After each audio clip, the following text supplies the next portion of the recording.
abalu tokko yo isin arrabse inna wa qa'idata ka isin baimon nama tokko tutu si arrabse ya habib al ghali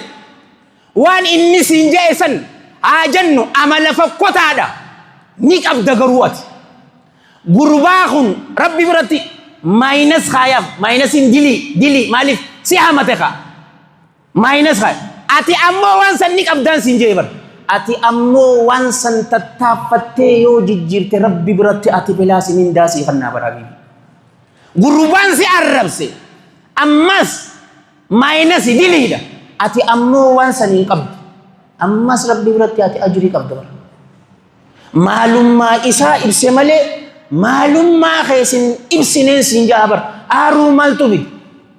khaysau zamana khaynya kana zamana maddiyati kana bar materialisti yatanficu duqetun amcu arkate hawasa khaysatti agaramu qabda fitnatu shahwa bi shubhan wa ambirati ekonomi jiru dibba sirratti goti yo cancala soda rabbitin ofin qabne wallahi alladhi la ilaha ghayru dallansun gama ajjecha nama geesitin sinjabar billahi alayk jarti isa wali wallale nama jarti isa cafaku inagarrewo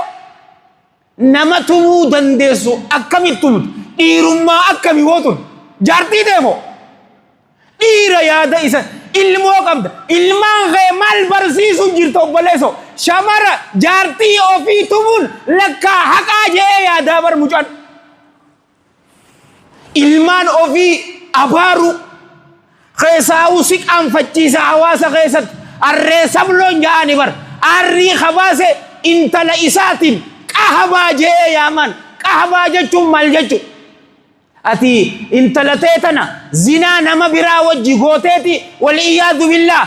sidese sharruta jechu war qahaba jechun rasul rabbi sallallahu alaihi wa alihi wasallam ilman khaysan irratti du'ahi ngulina lubbowan te sanirratti du'ahi ngulina orowan khaysan irratti du'ahi ngulina yo khaho sa'a istijaba tateti rabbin sitti qaybala akka guruba makina abba fude deme amata lama durani yada dawanta na islime deme mucana awash gaybar makina ne sajid mucakhati fude ya abba mana